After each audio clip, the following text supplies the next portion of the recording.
Hey, Jay Adams, Fight Zone TV coming to you from the fabulous forum in Los Angeles, California. Can you see what's behind me? IFL action. That's right, International Fight League action. Everyone at Fight Zone TV loves our IFL because they're great to the fighters and they're awesome to the press. First bracket taking place right now. Southern California Condors squaring off against the Tokyo Sabres. Should be some good MMA action. Let's check it out. I'm Maurice, as you know. You're watching Fight Zone TV. Rolling? With the red lights on. Because the red light is on, exactly. Maurice Smith obviously doing some TV. He sees the red light. He knows. The guy's on TV all the time, and you can tell he knows not only the sport, but the sport of television as well. How you doing? I'm doing great. I'm doing great. I'm having a blast with this IFL thing here. Heck, not even an IFL thing, the IFL in general. It's a great venue, a great vehicle for the athletes. I'm excited. This is an Olympic-type sport. You got the 5 guys coming out in the 5 different type weight classes. These are the best conditioned athletes in the world. By far, this is incredible. This IFL, look at it. The IFL, it's an incredible brainchild. Basically, you know what it's all because of? It's because of Mark Kerr.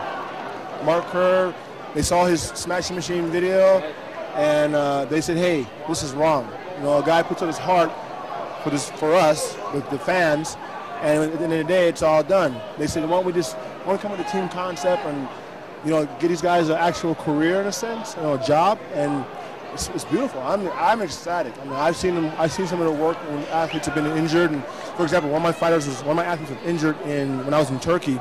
He had a nasty cut before the fight. The company still paid his way to go to the venue.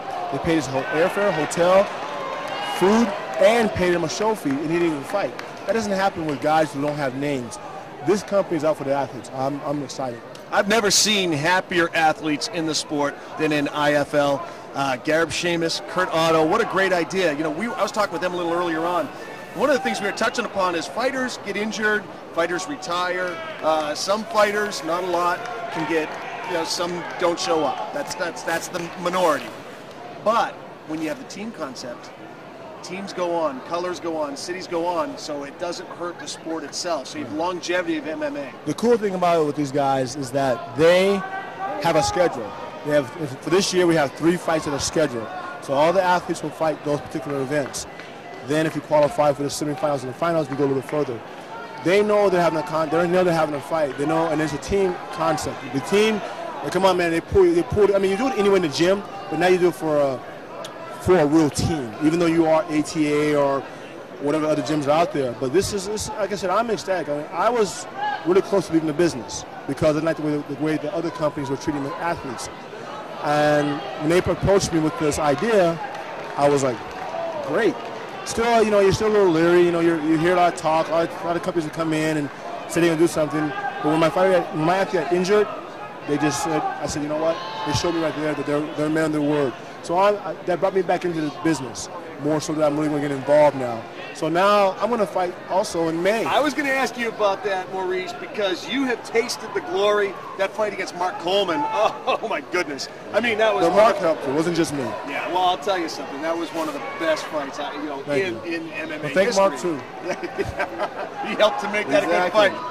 I was going to say, you're coaching these guys all the time. It must be, you're tasting it, you want to get back into the ring. Well, the thing with me is that I never really, quote, retired from either kickboxing or MMA, but the company's kind of put you out there. When I train the guys, striking, they can't touch me still. So I'm more like, I want to fight probably either once or twice this year or once or twice next year, but whatever it is next year, I want to retire for sure. I want to say goodbye to the people that helped make me who I am. I mean, yes, I work for it, but I have to entertain the fans. And I want to say goodbye. And I think now I had the opportunity to do that. So I'm excited about fighting this year against Marco Huas again. I was going to ask you, do you know who your opponent is? Yes, we're going to fight in Chicago at the Sears Tower, I think it's called. Wow. And then if that goes well, either way, win, lose, or draw, I'm sure I'm going to win though. Win, lose, or draw, I want to fight again maybe. But then you got to focus on the athletes too. That's the most important thing. I'm a side of it. I'm a side show, but not in a negative context. But I'm not the issue anymore. The issue now are the athletes. These guys out here, it's about those guys now. It's not about me. So I'm excited though. I'm looking forward to fighting again and see what happens from there. You've always been a class act. You're a fabulous ambassador for the sport. Maurice Smith, thank you so much for joining us. You're welcome.